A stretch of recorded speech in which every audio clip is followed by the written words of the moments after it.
Chị dâu của vợ cả đã rời đi, Soja trách ông bố chồng, không nên mời chị dâu vào uống trà, đáng lẽ nên tiễn đi luôn. Ông nói nếu không mời vào, làm sao biết gần đây, vợ cả sống ra sao, có thiếu tiền không? Soja nói, đã biết địa chỉ vợ cả, thì bảo ông đi tìm Abu lấy tiền sinh hoạt. Ông nói chờ thêm một thời gian, bảo Soja đừng thúc quá. Soja nói, chi tiêu trong nhà đều do cô lo, không thể chờ thêm. Bắt ông đi ngay, khi Abu đưa tiền, phải giao lại cho cô. Ông nói, Soja không nghe chị dâu sao, vợ cả không có ở nhà, chỉ biết họ ở làng gần đó, không rõ địa chỉ cụ thể. Bảo Soja cho ông thời gian dò hỏi, khi biết rõ, ông sẽ cùng bà mẹ chồng đi, xin tiền sinh hoạt. Soja nói, cô cũng muốn đi. Ông nói, chỉ mình ông và bà mẹ chồng đi là đủ, bảo Soja ở nhà trông cặp song sinh. Soja nói, gọi bà mẹ chồng đi cũng vô ích, Abu sẽ không đưa tiền, chỉ khi có cô và dắt theo cặp song sinh mới ép Abu đưa tiền sinh hoạt, cả tiền nuôi con. Nếu Abu không đưa, cô sẽ làm ầm lên, cho hàng xóm biết hết. Soja đúng là đầy mưu tính. Ông nghe vậy thì nổi giận, liền ngăn Soja lại, mắng cô quá độc đoán. Làm như vậy, không những không lấy được tiền, còn khiến họ tức giận. Nếu họ dọn đi lần nữa, ông biết tìm ai. Ông còn dặn Soja, không có sự đồng ý của ông, không được tự ý đi tìm Abu. Nếu Soja ép Abu bỏ đi, ông sẽ không bỏ qua. Mục đích của cả hai đều giống nhau, đều muốn tiền sinh hoạt, nhưng cách làm khác nhau. Ông chọn cách mềm mỏng, để Abu tự đưa tiền. Dù không đưa cũng không làm căng thẳng, để họ không dọn đi, sau này còn đường xoay sở. Còn Soja thì khác, cô định gây áp lực đủ cách, không đưa tiền, sẽ dắt con ở lì không đi. Mọi người thấy cách nào hiệu quả hơn, cùng chờ xem.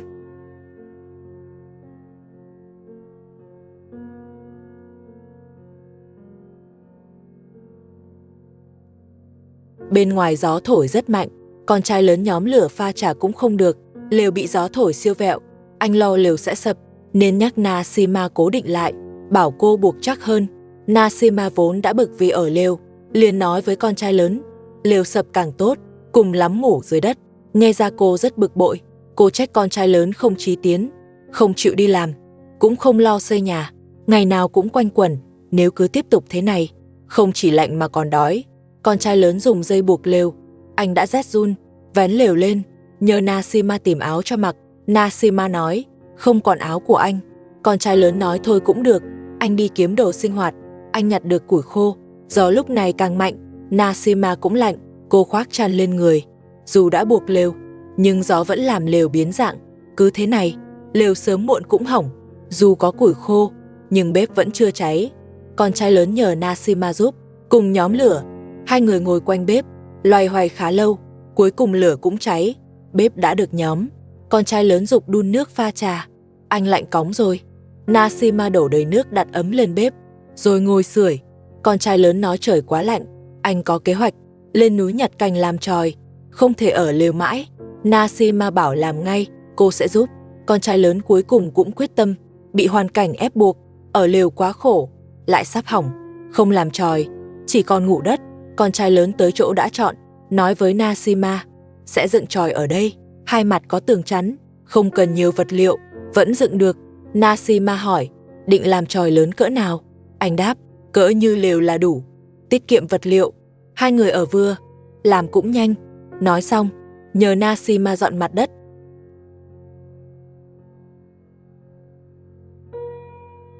Con trai lớn lạnh quá, mới nhớ tới chuyện xây chòi, không biết lần này có làm thật không? Chuyện xây nhà, anh đã nói rất nhiều lần, mong lần này không chỉ nói suông.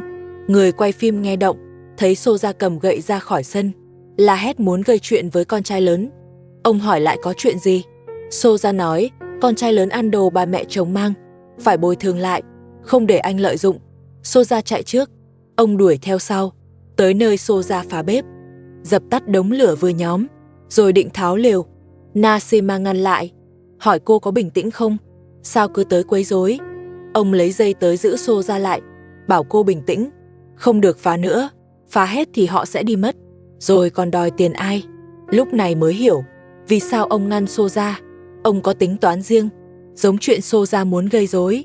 Ông không muốn làm căng, sợ họ tức quá mà bỏ đi hết. Đến lúc đó, ông biết tìm ai đòi tiền. Ông đúng là người tính xa, luôn để đường lui cho mình, không làm mọi chuyện quá mức. nếu không sẽ bế tắc. Lần này Soja bị giữ lại, ông đứng nhìn không tiếp tay, bảo Soja về trước, sau này không được phá lều nữa. Rồi ông hỏi Nashima, sao con trai lớn không đi làm? Nashima nói, họ chuẩn bị dựng chòi, nên chưa đi làm. Soja nói có tiền xây chòi, sao không có tiền mua đồ ăn? Bắt con trai lớn bồi thường, nếu không bồi thường, cô sẽ gây rối lúc họ xây chòi. Con trai lớn ném đôi giày của Soja lại, bảo cô mang vào rồi đi. Soja vẫn cằn nhằn đòi bồi thường, không bồi thường thì không cho xây. Con trai lớn ném giày ra xa hơn. Ông lại tới nói với Soja, họ chuẩn bị xây chòi không được phá, bảo Soja mau về. Sau đó ông lại hỏi Nashima, ông hỏi họ định xây kiểu nhà gì. Soja đứng xa lại lớn tiếng dọa gây rối. Ông đi tới ngăn cản cô, không cho Soja quấy phá khi con trai lớn xây nhà.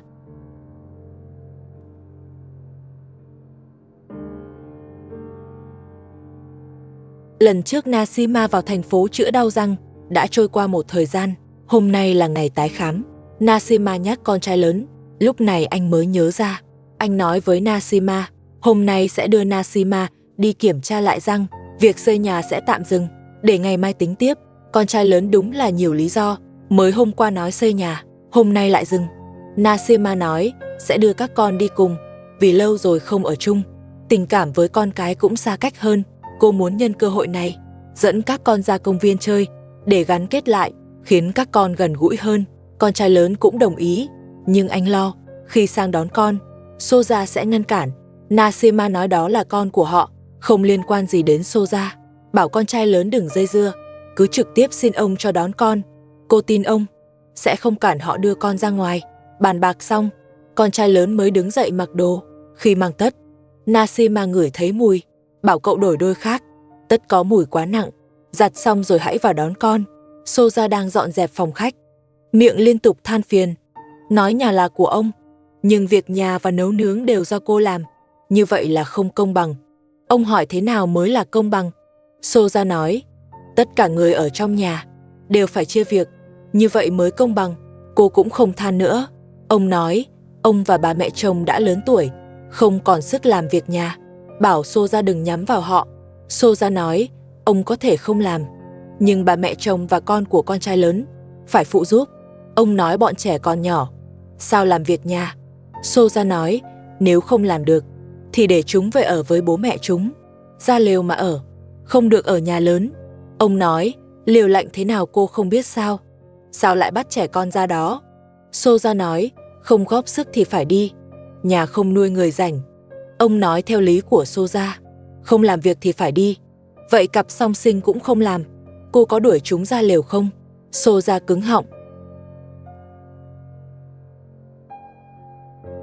Rõ ràng là trả đũa con trai lớn, nên mới vòng vo, muốn đuổi con của anh, lấy cớ không làm việc nhà.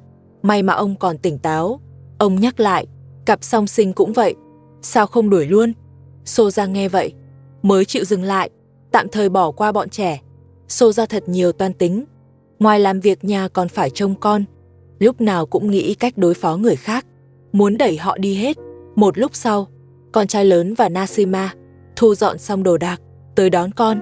Soja đứng chắn cửa không cho vào, nói không muốn thấy họ. Con trai lớn nói, họ vào thăm ông, có việc cần bàn, bảo Soja tránh ra.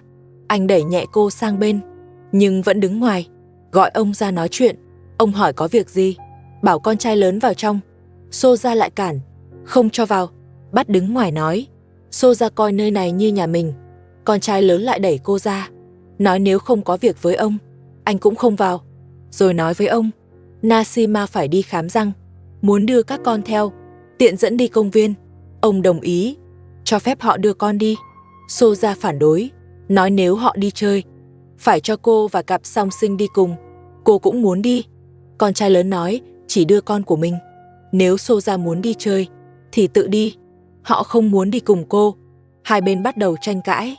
Ông tới can, bảo Soja đừng gây rối, lúc nãy còn đòi đuổi bọn trẻ, giờ họ đưa đi chẳng phải đúng ý sao? Soja nói, nếu không cho cô đi, khi họ quay về, sẽ không cho bọn trẻ ở đây nữa, bắt ra ở lều. Ông trách Soja, sao lại nhắm vào trẻ con? Nashima hỏi lại, sao cô không đưa cặp song sinh ra lều? Soja đẩy nhẹ Nashima một cái, nói ở đây không đến lượt cô lên tiếng. Đã vào nhà này thì phải nghe cô. Ông quát bảo Soja im lặng. Ông đã đồng ý cho đưa trẻ đi, không cho Soja theo cùng. Nashima và con trai lớn.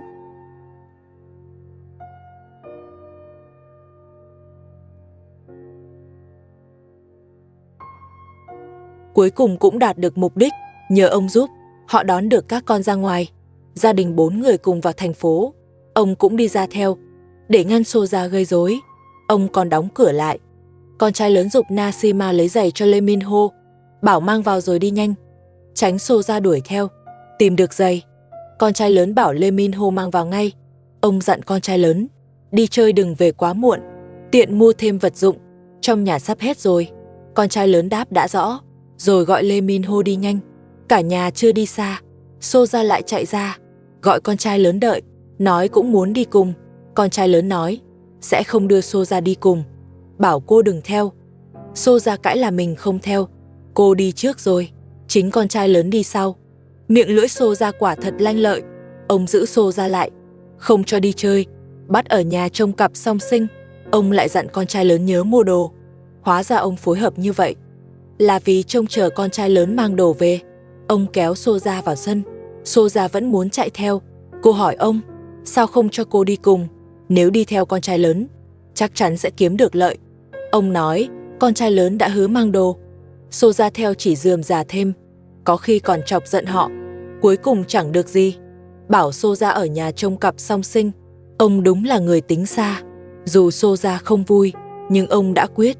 Cô cũng không cãi thêm, chỉ có thể làm theo.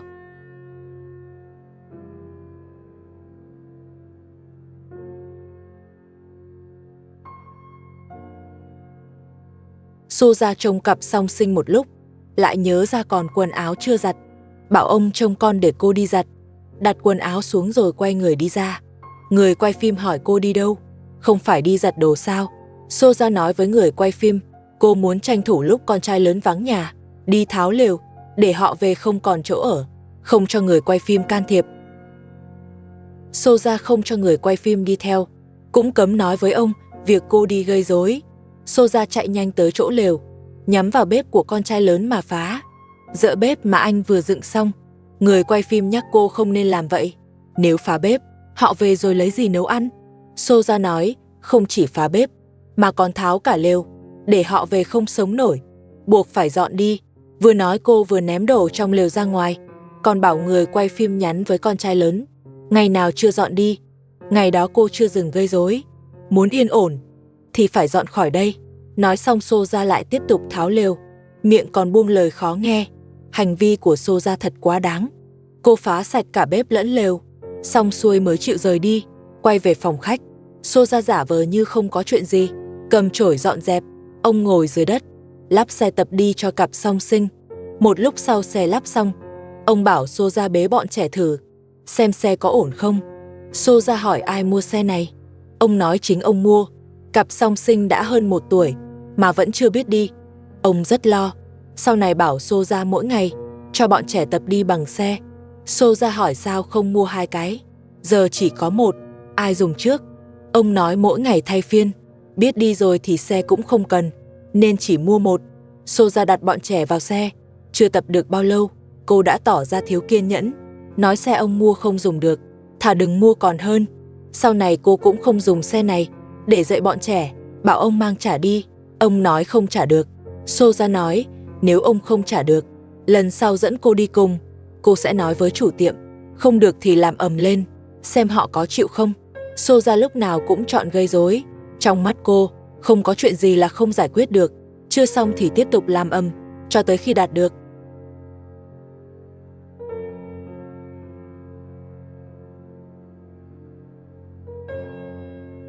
Con trai lớn và Nashima dạo một vòng quay về, trên đường còn cười nói, nhưng khi thấy lều bị tháo, sắc mặt con trai lớn đổi hẳn. Anh không tin vào mắt mình, vội chạy lại xem, hiểu ra thì hỏi người quay phim, ai đã tháo lều? Người quay phim không nói thẳng, bảo anh tự nghĩ. Con trai lớn nói, chắc chắn là Soja. Nashima nói khỏi cần đoán, chắc chắn là cô ta. Con trai lớn hỏi giờ phải làm sao? Nashima nói, mất lều cũng tốt, ít ra thúc anh quyết tâm xây nhà. Anh nói chuyện xây nhà để sau, trước mắt đi tìm ông, nhờ ông phân xử. Con trai lớn chỉ biết tìm ông, bản thân thiếu quyết đoán. Anh gặp ông ngoài sân, nói Xô Gia đã tháo lều của họ, hỏi ông sẽ xử lý thế nào. Ông không trả lời, mà hỏi đồ tiếp tế để đâu. Con trai lớn nói họ không mua, nên không mang về. Ông trách anh đã hứa mà không giữ lời, nói mà không làm. Con trai lớn nhận mình sai, nhưng vẫn nói, ông không thể làm ngơ việc này được. Xô Gia tháo lều của họ, ông nói chắc là anh hiểu lầm. Xô Gia không làm chuyện đó, cô ấy bận dọn nhà, không có thời gian gây rối, không có đồ mang về. Ông cũng không còn quan tâm chuyện lều. Quay vào phòng khách, con trai lớn chặn ông lại, yêu cầu ông nói rõ. Ông bảo sẽ gọi Xô Gia ra nói chuyện, để họ tự giải quyết. Xô Gia bước ra, vừa ra đã đuổi anh đi. Con trai lớn hỏi, có phải cô tháo lều không? Xô Gia thừa nhận, nói không chỉ tháo lều, mà còn phá cả bếp. Nasima hỏi, cô không thấy mình quá đáng sao? Xô Gia nói mình không quá, trước đó đã nói họ dọn đi, đã báo trước rồi, không đi thì đừng trách. Cô tiếp tục gây rối.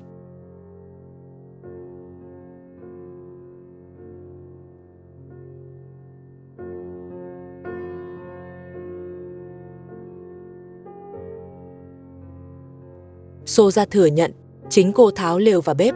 Nasima vừa bước tới, đã bị Xô Gia đẩy ra. Con trai lớn cũng xô lại, yêu cầu bồi thường lều và bếp. Xô Gia nói, không có lý do phải đền, vì họ dựng lều chắn lối, ảnh hưởng sinh hoạt của cô. Nếu họ dọn đi, cô đã không tháo lều. Cô còn nói, lần này chỉ là cảnh cáo, để họ mau dọn đi. Nếu còn không đi, lần sau sẽ làm thật, khiến họ không ở được. Con trai lớn càng tức, cùng Nasima tranh cãi gay gắt. Ông bước ra, không phải để can ngăn, mà chuẩn bị ra ngoài. Ông còn thay đồ đẹp, xem ra lại đi gặp Maria nói chuyện. Con trai lớn bảo ông quản Xô Gia. Ông nói chuyện này ông không xen vào, giờ ông có việc ra ngoài, đợi ông về, nếu chưa giải quyết xong, ông sẽ nói sau. Con trai lớn trách ông thiên vị Xô Gia, lều bị tháo mà ông không xử. Ông nói, không phải ông bảo tháo, có gì thì tự nói với Xô Gia. Nhà loạn thế này, cũng không cản ông ra ngoài. Ông vẫn đi gặp Maria. Ông rời đi. Con trai lớn nói với Xô Gia, lần này tạm bỏ qua, nhưng cô phải dựng lại bếp và mua lại lều mới. Xô Gia không đồng ý, cũng không chịu mua lều. Cô nói dù đã tháo lều, nhưng lều vẫn còn dùng được. Bắt con trai lớn mang lều rời khỏi đây, sau này hai bên không qua lại nữa. Con trai lớn kéo Xô Gia ra ngoài xem lều có hỏng không. Xô Gia nhất quyết không đi, vì cô biết lều đã hỏng, do chính cô phá ra. Cô nói với con trai lớn, lều có hỏng thì cũng là anh tự chuốc, nếu anh dọn đi sớm, thì lều đã không bị hỏng. Bảo anh đừng bám lấy cô nữa, cô còn phải chăm cặp song sinh. Con trai lớn vẫn không buông, bắt Xô Gia phải bồi thường lều. Xô Gia không chịu đi, con trai lớn liền kéo cô ra, xem lều và bếp bị phá thế nào.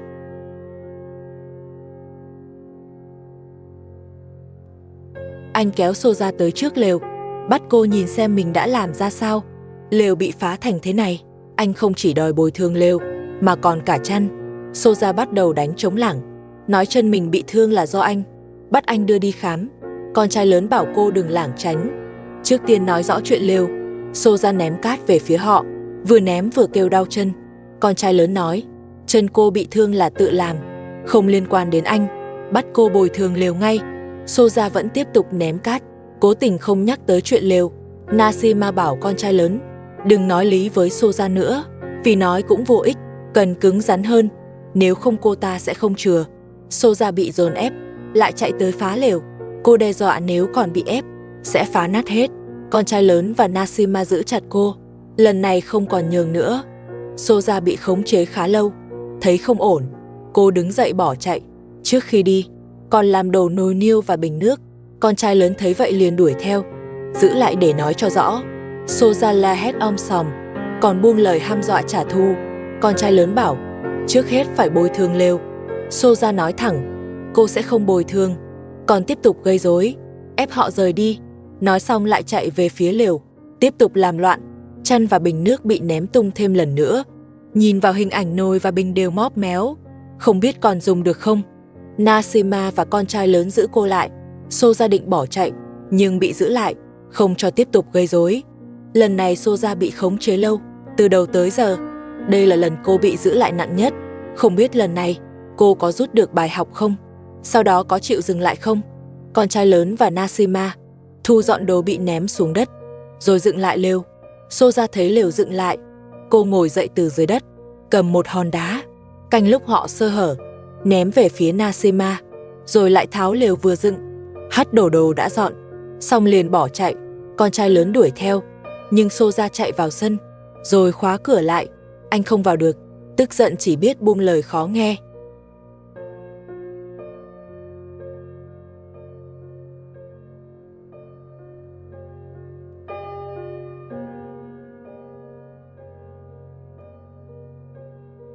Sau đó Soja băng bó đầu, ngồi dưới đất mách ông, kêu đau khắp người, nói chân đau, lưng đau và đầu đau do họ gây ra. Bắt ông phân xử.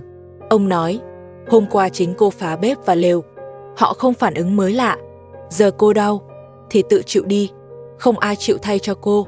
Soja nói dù hôm qua, cô có tháo lều và bếp, nhưng không gây thiệt hại lớn, lều và bếp vẫn dùng được.